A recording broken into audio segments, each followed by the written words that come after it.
വണ്ടി യാത്ര എങ്ങനെയുണ്ട്? വണ്ടി അടിപൊളിയാട്ടാ, കൊള്ളാം. തന്നെ ഈ ആൾക്കാർ പറയുന്ന പോലെ അല്ല സംഭവം. കാരണം നമ്മളെ രണ്ടുപേരെയും കൊണ്ട് ഈ കയറ്റം കയറി പുല്ല് പോലെ വണ്ടിക്ക് വന്നില്ലേ. അത് പെട്രോൾ വണ്ടി ഇത്രയൊക്കെ തന്നെയല്ലേ സംഭവിക്കുന്നത്. വണ്ടി ഇതിപ്പോ എത്ര കിലോമീറ്റർ ആയി? ഇതൊരു 37,000 കിലോമീറ്റർ ആയി. അപ്പം എത്ര വർഷമായി? ഞാൻ കഴിഞ്ഞ 2 വർഷമായി. 2 വർഷം. വണ്ടി അതായത് നവംബർ 1-നാണ്, ഈ കഴിഞ്ഞ നവംബറിന് മുന്നത്തെ നവംബർ 1-നാണ് എടുത്തത്. കേരളപ്പിറവി ദിവസത്തിനാണ് വണ്ടി എടുത്തത്. അപ്പോൾ 2 വർഷം കഴിഞ്ഞപ്പോൾ അതിനടുത്തുള്ള മാസമായി 37,000 കിലോമീറ്റർ ആയി. അപ്പം 37,000 കിലോമീറ്റർ ആകുമ്പോഴത്തേക്ക് നമുക്ക് പെട്രോൾ കണക്കാക്കി ഏകദേശം എങ്ങനെ വരും?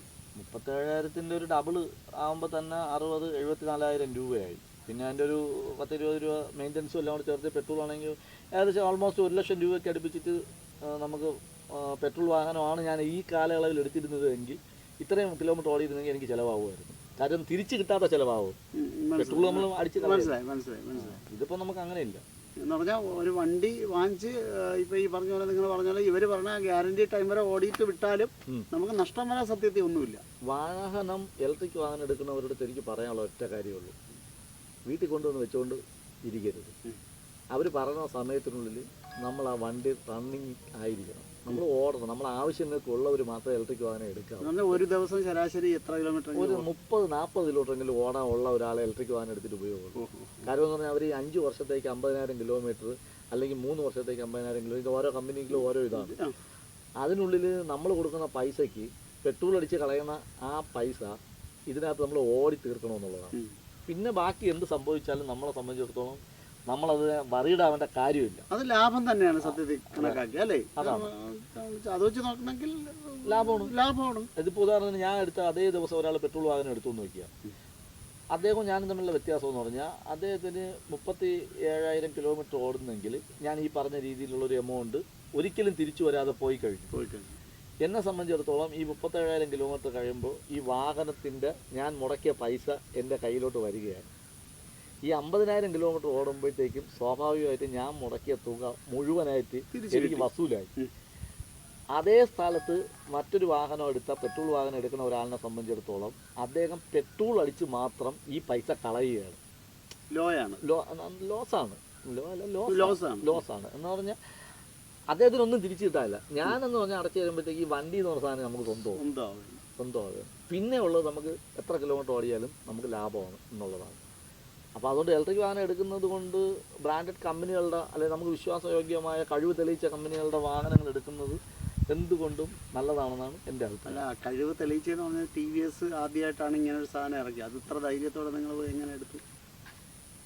അത് തുടക്കത്തിൽ കുറേ സുഹൃത്തുക്കളും അവരും കുറേ പേടിപ്പിച്ച് ഇത് എടുത്ത ഈ TVS എന്നല്ല ഇലക്ട്രിക് സ്കൂട്ടറുകൾ പലതും കത്തുകയൊക്കെ ചെയ്തു. അപ്പോൾ നെറ്റിലൊക്കെ കിടപ്പുണ്ട്, ഗൂഗിളിലൊക്കെ കാണിച്ചു തരുന്നുണ്ട് ഇത് എടുത്തവർ അവിടെ കത്തി ഇവിടെ കത്തി എന്ന് പറഞ്ഞു. അപ്പോൾ എനിക്കൊരു പേടിയുണ്ടായിരുന്നു.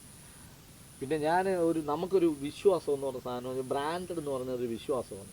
അപ്പം നമുക്ക് TVS എന്ന് പറഞ്ഞാൽ അത്യാവശ്യം നമുക്കറിയാം, ഇന്ത്യയിൽ എല്ലാവർക്കും അറിയാമെന്നുള്ളൊരു കമ്പനിയാണ്. അവരെന്തായാലും ഇറക്കുന്നൊരു സാധനം അത്ര മോശപ്പെട്ട ഇതാവില്ല എന്നുള്ള ഉള്ളിലുള്ളൊരു വിശ്വാസം, ധൈര്യം, അത് തന്നെയാണ് ഞാനിത് എടുക്കാനുണ്ടായ കാരണം. അങ്ങനെ എടുത്തതിൽ ആ തീരുമാനം ശരിയാണെന്നുള്ളത് എനിക്കിപ്പോൾ ബോധ്യപ്പെട്ടിട്ടുണ്ട്. 37,000 കിലോമീറ്റർ ഓടിയ TVSന് ഇലക്ട്രിക് സ്കൂട്ടറാണിത്. സംഭവം കിടുവനാട്ടാ. ഞാൻ ഇനി ഒരു വണ്ടി എടുക്കണമെങ്കിൽ ഇലക്ട്രിക്കലേ എടുക്കുള്ളൂ. അത് ഇലക്ട്രിക്കൽ മാത്രമല്ല, ഞാൻ ഈ വണ്ടി എടുക്കുള്ളൂ, TVSന്റെ വണ്ടി എടുക്കുള്ളൂ. കാരണം വെച്ചാൽ എന്തിനാണ് ഈ കുന്നും മലയെല്ലാം എത്തിപ്പാട്ട് കയറി ഞാൻ ഇത്രയും പ്രതീക്ഷയില്ല. ഇതാണ് ഞാൻ നിന്നെ വിളിച്ചുകൊണ്ട് വന്നത്. കാര്യം എന്നറിയാമോ, നമ്മൾ പറയുമ്പോൾ ചിലവർക്കൊക്കെ ചില സംശയങ്ങളുണ്ട്. ഇപ്പം അത് മാറിയാ അതാണ് കാര്യം. നമ്മൾ ഈ വന്ന കുന്നും മലയൊക്കെ അടിപൊളിയായിട്ടേ ഈ പാറപ്പുറത്ത് വരണമെങ്കിൽ തന്നെ എത്ര ഹൈറ്റ് ഉണ്ടെന്ന് നീ ആലോചിക്കുക. നമ്മളിവിടെ എത്തണമെങ്കിൽ റോഡ് മാർഗമല്ലേ വരുന്നത്. അപ്പം കിടിലമല്ലേ. അപ്പം ധൈര്യമായിട്ട് നമുക്ക് ഒരാളെടുത്തേ ഈ TVS എന്ന് പറയുന്ന സാധനത്തിന് നമുക്ക് ധൈര്യമായിട്ടും പറയാം. ഇലക്ട്രിക് അതാണ് കഥ. പഞ്ചറായ നമ്മൾ എന്തിരിക്കും? ഇതുണ്ടാവും 2 ടയറും ട്യൂബ്ലെസ് ആണ്. അപ്പോൾ മുൻവശത്തെ ടയർ പഞ്ചറായ നമ്മൾ സാധാരണ പെട്രോൾ വാഹനങ്ങൾ എങ്ങനെയാണോ പഞ്ചർ ഒട്ടിക്കുന്നത് അതേപോലെ തന്നെ നമുക്ക് ഇളക്കി പഞ്ചർ ഒട്ടിക്കാം, ഏത് കടയിൽ കൊണ്ടുപോകാം. പക്ഷേ ഈ ഹബ് മോട്ടർ ആയതുകൊണ്ട് പിറകുവശത്തെ ടയറാണ് പഞ്ചറാവണമെങ്കിൽ പഞ്ചർ നമുക്ക് സാധാരണ പഞ്ചർ ഒട്ടിക്കുന്നവർ വന്നിട്ട് തിരി വെച്ചിട്ടല്ലേ ഇത് പോകുന്നത്. കാര്യം എന്ന് പറഞ്ഞാൽ ട്യൂബ്ലെസ് ടയറുകൾക്ക് എങ്ങനെയാണോ പഞ്ചർ ഒട്ടിക്കുന്നത് അതേപോലെ ചെയ്യാം. മൊബൈൽ പഞ്ചറിനെ വിളിച്ചാൽ ഒട്ടിച്ചോണ്ട് പോവാം. നമ്മൾ പെട്രോൾ വാഹനം എങ്ങനെ ഓടിക്കുന്നു അതേപോലെ തന്നെ ചെയ്യാം. പക്ഷേ ഇതിനകത്ത് നമുക്ക് ടയർ മാറ്റണമെങ്കിൽ കമ്പനി കൊണ്ടുപോയി ടയർ പിറകുവശത്തെ ടയർ മാറ്റണമെങ്കിൽ കമ്പനി കൊണ്ടുപോകുന്നതാണ് നല്ലത്. ഞാനൊരു ടയർ ഇപ്പോൾ മാറ്റി. അത് കാര്യം എന്ന് പറഞ്ഞാൽ അപ്പോഴാണ് മനസ്സിലാക്കുന്നത് ഇത് ആ ഹബ്ബെന്ന് പറഞ്ഞാൽ ഫുള്ള് ആ ടയറിൻ്റെ അതുമായിട്ട് ബന്ധപ്പെട്ടാണ് ഇരിക്കുന്നത്. അപ്പോൾ ടയർ മാറ്റുമ്പോൾ നമ്മൾ അവിടെ കൊണ്ടുപോകണം എന്നുള്ളതാണ്. സംസാരിച്ചെന്ന് എനിക്ക് തോന്നിയൊരു സംശയം ഞാൻ ചോദിച്ചോട്ടെ? ചോദിച്ചില്ലേ? അല്ല, ഈ നിങ്ങൾ ഈ TVSന്റെ പ്രൊമോട്ടർ വല്ലതാണോ? എൻ്റെ പൊന്നോ എടാ, ഇത് പറഞ്ഞ് മടുത്ത ഒരു ക്വസ്റ്റ്യൻ്റെ ആൻസറാണ്. ഇതെന്തെന്ന് പറഞ്ഞു കഴിഞ്ഞാൽ ഞാൻ 2 വർഷം മുന്നേ ഈ വണ്ടി എടുത്തതിന് ശേഷം എനിക്ക് തന്നെ ഉള്ളിൽ ഭയം ഉണ്ടായിരുന്നു. പിന്നെ ഞാൻ ഒരു 10,000 കിലോമീറ്റർ ആകുമ്പോഴത്തേക്കാണ് എൻ്റെ ഈ ചാനലിൽ തന്നെ ഒരു വീഡിയോ ഇട്ടേക്കണം ഈ വണ്ടിയെക്കുറിച്ച്. 2 വീഡിയോ ഞാൻ അതൊരു 10,000 കഴിഞ്ഞിട്ട് പിന്നെ ഒരു 21,000 കിലോമീറ്റർ ആയപ്പോഴാണ് അടുത്ത വീഡിയോ ഇട്ടത്. ഇത് അടുത്തത് 37,000 ആയപ്പോഴാണ് എടുത്തത്.